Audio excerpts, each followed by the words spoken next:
안녕하세요. 제주책방 운영자입니다. 구독과 좋아요 부탁드리고요. 오늘은 유발 하르리 교수님의 사피엔스라는 책을 소개하겠습니다. 이 책도 워낙 유명한 책이고 베스트셀러를 기록하고 있는 책이고요. 여전히 지금도 잘 팔리고 있고 많은 사람들이 즐겨 찾는 그러한 책이기도 합니다. 유발 하르리 교수님은 히브리 대학교의 역사학과 교수이시고요. 역사학 관련해서 많은 저술을 남기고 계시고 지금도 활발하게 활동하고 계시는 분이십니다. 사피엔스는 특히 그 인간에 대해서 쓴 책입니다. 인류가 탄생한 이후에 많은 지구상의 생물종들이 있는데 그것들을 다 정복하고 이 지상에서 유일한 정복자가 된 그러한 이유가 무엇인가에 대해서 역사적으로 많은 사항들을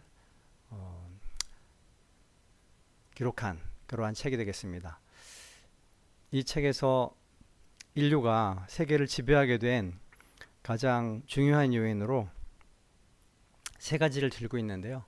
첫 번째는 인지혁명입니다. 그리고 두 번째는 농업혁명이고 세 번째는 과학혁명입니다. 이 세 가지 혁명적인 그러한 시기를 통해서 인류가 지구를 지배하는 우세한 종이 될 수 있었다고 얘기하고 있습니다. 먼저는 인지혁명인데요.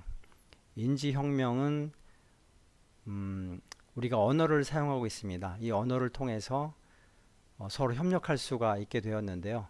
많은 다른 동물들도 어떤 소리를 내서 위협자로부터 피할 수 있도록 동료들을 돕거나 또는 단체 생활을 하는데 필요한 그러한 신호들을 주고받습니다. 그러나 인간처럼 신호를 넘어서서 상호 간의 언어를 통해서 단체적으로 큰 동물을 사냥한다든가 하는 일들을 할 수 있게 된 그러한 중요한 계기가 된 것이 언어입니다. 언어를 통해서 인간은 동물 집단들이 기껏해야 30마리 이 정도의 집단을 이룰 수 있는 데 비해서 그걸 넘어서서 수백, 수천, 수만 명이 하나의 단위를 이루면서 집단 생활을 할 수 있게 된 그러한 계기가 되었다고 얘기하고 있습니다. 그러면서 언어를 통해서 어느 순간에 인간의 그런 인지 능력이 대폭 확대되는 그러한 시기가 있었는데 그러한 시기를 통해서 인간은 많은 것들을 더 다른 동물들에 비해서 할 수 있게 되었다라고 얘기하고 있습니다. 그 다음에 두 번째는 농업혁명인데요. 농업혁명이 중요한 것은 다른 생물종들은 수렵, 채집 활동을 통해서 양식을 얻습니다. 저희 사피엔스도 초기에는 수렵, 채집 활동을 통해서 우리가 필요한 양식을 구했습니다.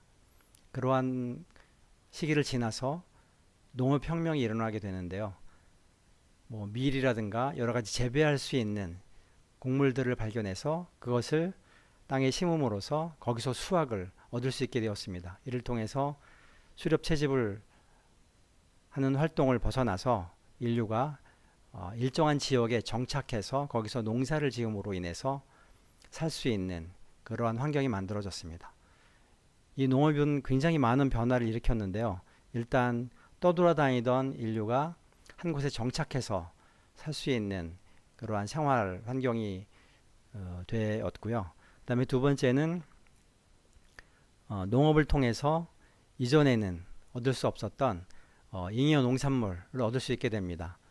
수렵 채집 활동 기간에는 여러 가지 열매를 제대로 얻지 못하거나 동물을 잡지 못하면 또는 겨울을 맞아서 동물을 잡을 수 없게 되는 그러한 상황이 있어서 굶어 죽거나 또는 동물을 잡으면서 위험에 처하게 되는 목숨을 잃게 되는 그러한 경우도 있었는데 농업혁명을 통해서 정착 생활하게 되면서 땅에서부터 수산물을 얻게 됨으로 인해서 그러한 여러 가지 어려움들을 피할 수가 있게 되었습니다. 그리고 중요한 것은 농업을 통해서 잉여 생산물이 생기다 보니까 그것으로 인해서 이제 계급이라는 것이 생깁니다. 그 농사를 짓지 않고 정치를 한다거나 종교 생활을 하는 사제들이 생기다든가 하는 다른 시간을 투자할 수 있는 여유, 인력이 생기게 된 겁니다. 그러해서 이제 계급이라는 것도 생겨나게 되고 점점 어떤 국가라는 틀이 농업혁명으로부터 만들어지기 시작했고요. 그리고 또 한 가지 농업의 시대에 들어서면서 정착 생활을 하다 보니까 다른 사람들의 부를 뺏어오는 전쟁을 통해서 그런 것이 가능하게 되었습니다. 그래서 다른 사람의 부를 획득하기 위해서 다양한 전쟁이 벌어지게 됩니다. 이게 어떻게 보면 농업혁명 때문에 전쟁이라는 것도 생겨났다고 볼 수 있고요. 그리고 이런 농업혁명이 가져온 이후에 사람들은 또 여러 가지 것들을 발명하게 되는데요. 역시 돈이라는 것을 발명하게 됩니다. 돈을 발명함으로 인해서 내가 생산한 것들을 물물 교환하지 않고 화폐를 통해서 사거나 팔 수 있는, 그래서 교역이라는 무역이라는 것이 생기게 됩니다. 그래서 나라와 나라 간에, 지역과 지역 간에 교역 활동이 활발하게 일어나게 되고요. 이것을 통해서 더욱더 많은 부가 축적되게 됩니다. 그리고 전쟁을 통해서 나라가 더 커지는 그런 경험을 맡게 되는데요. 많은 역사상의 제국들이 있었습니다. 로마 제국, 페르시아 제국, 뭐 영국도 대영 제국이었고요. 이런 많은 제국들이 생겨나게 되는데, 이런 제국들이 다른 지역들을 점령함으로 인해서 한 지역의 문화가 다른 곳으로 전파되는 그러한 일이 또 일어나게 됩니다. 그래서 문화의 그런 전파자 역할을 하게 됐고요. 그 다음에 이런 규모가, 한 국가가 뭐 수만 명, 수십만 명의 규모였다면 제국의 탄생으로 인해서 더 많은 수백만 명의 인구가 하나의 통치 체계 안에 들어가는 그러한 일들이 가능해지는 일이 벌어졌고요. 그리고 이러한 것들을 돕는 가장 큰 도움이 된 것이 있는데 바로 종교입니다. 종교가 굉장히 큰 역할을 했는데, 어떤 하나의 국가, 하나의 제국을 이루기 위해서는 단지 힘만으로 되지 않고요. 그 제국을 유지할 수 있는 이데올로기 또는 종교, 이런 것들이 있어야 됩니다. 그런 것들이 있어야 더 큰 제국을 유지할 수 있는 그런 기틀이 되는 것인데요. 이게 인간이 정신적인 그런 면이 굉장히 중요한 그런 것이기 때문에 종교가 굉장히 이 부분에서 큰 역할을 하게 됩니다. 인류 사회에 있어서 313년에 기독교가 로마의 국교로 공인된 이후에 거의 인류 역사를 지배한 그런 종교가 되었는데요. 종교에 의해서 중세시대까지는 종교가 거의 절대적인 영향력을 발휘하게 됩니다.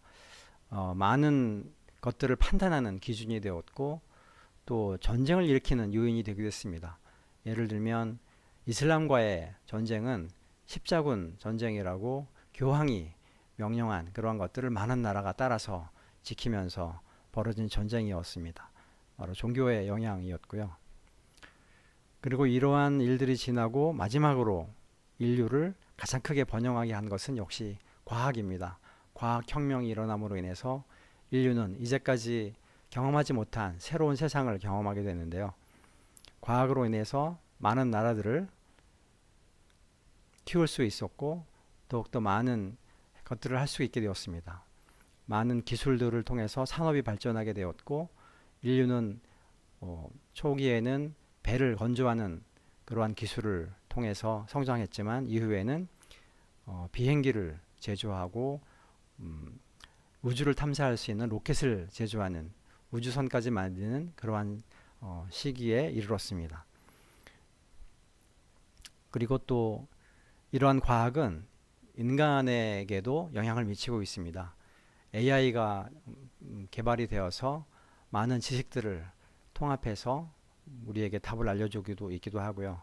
그리고 이러한 것이 이제 인간에게도 영향을 미쳐서 인간의 인식에도 굉장히 지대한 영향을 미칠 것 같습니다. 이제 향후에는 공부를 하지 않아도 AI를 통해서 우리가 AI가 연결되어서 지식을 마음대로 활용할 수 있는 그런 시간이 올 수 있을 것 같고요. 그 다음에 DNA와 관련해서도 여러 가지 개발, 발전이 이루어지고 있습니다. 세포가 더 이상 노화되지 않는 그러한 원인도 이미 발견되어서 이제 인간이 노화되지 않고 생명을 연장할 수 있는 그런 시기가 곧 오게 될 것 같고요. 그리고 여러 가지 사이보그 기술도 발달이 되어서 우리의 신체의 일부가 훼손되어도 기계로 대체가 되어서 편안하게 살 수 있는 그러한 상황이 되고 있습니다. 이러한 변화를 통해서 가장 우려가 되는 것은 이것이 인류를 더 바람직하고 행복한 방향으로 이끌어갈 수 있겠느냐 하는 것입니다. 여러 가지 문제점들이 있는데 그러한 문제점들을 우리가 잘 보고 극복하지 않으면 AI로 인해서 또 과학혁명으로 인해서 인류가 더 발전하는 그러한 상황이 올 텐데 이러한 상황들이 더 비극적인 것으로 발전하지 않도록 행복한 방향으로 그걸 사용할 수 있도록 우리가 더 노력해야 될 것 같습니다. 그러기 위해서는 우리가 더 많은 것들을 공부하고 그러한 것들에 대해서 올바른 의미를 부여할 수 있도록 끊임없이 고민하는 그러한 일이 필요할 것 같고요. 그리고 많은 지구상에 있는 모든 나라들이 정치가들이 협력해서 인류가 더 행복한 방향으로 이러한 기술들이 활용될 수 있도록 노력해야 될 것 같습니다. 그래야 더 행복한 우리의 미래가 될 수 있을 것 같고 그렇지 않고 우리가 이런 것들을 잘 활용하지 못하면 제한된 환경을 가진 지구는 지금 인류가 지구상을 가득 메우고 있는 상황인데 자원을 한정적으로 매장된 자원을 인류가 다 사용하다 보면 지구는 어려움을 겪게 될 수 있습니다. 그래서 이러한 것들까지 모두 인류가 잘 생각하고 고민해서 자연과 더불어서 행복하게 살 수 있는 그러한 길을 찾는 것이 우리의 미래의 방향일 것 같습니다. 그리고 우리 자신도 우리 자신만 생각하지 말고 우리의 자연과 모든 인류가 함께 공존할 수 있는 그를 생각하면서 살아가는 그러한 삶을 살아가야 되겠습니다. 이상 오늘 유발 하레 교수님의 사피엔스에서 기술한 여러 가지 것들에 대해서 함께 얘기해 봤습니다. 고맙습니다.